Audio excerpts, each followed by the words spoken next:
everybody, welcome back to this week's Beyond the Boardroom. Before we kick off, I just want to say thank you so much to everybody who has tuned in so far. All of the feedback has been really great, so they will continue to shape as we go forward. So please do remember to like, subscribe, click the little bell. I'm not a YouTuber, FYI, but I'm getting there. I remembered. Right, okay, let's kick into it.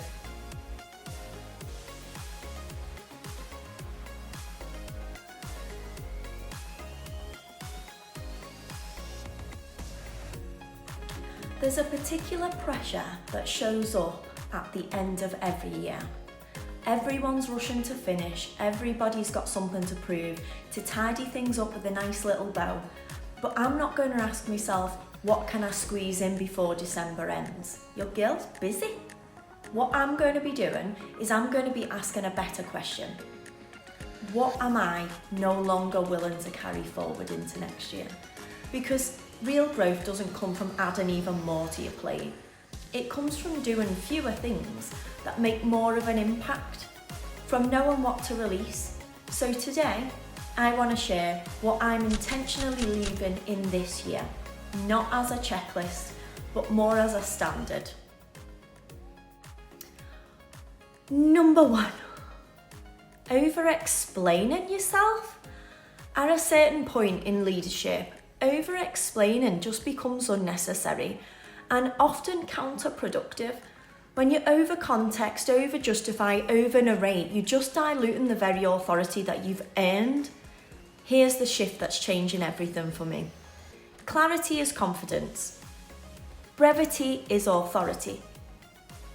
Now I say what needs to be said.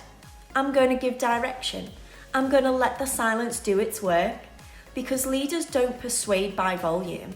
They persuade by certainty. Try it. I'm going to leave confusing availability with leadership.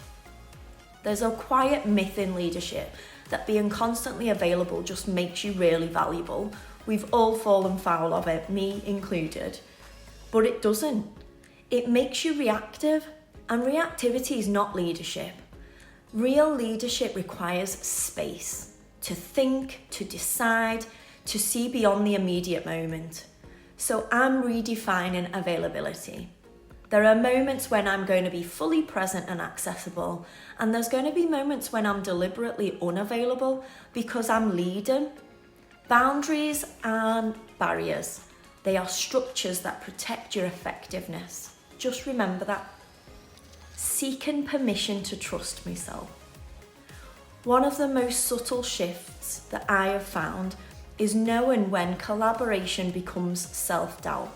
There's always going to be a point where experience outweighs consensus, where pattern recognition matters more than reassurance. So here's the standard I'm going to hold myself to now. If I'm aligned with all of my values and I'm sufficiently informed, I'm going to move.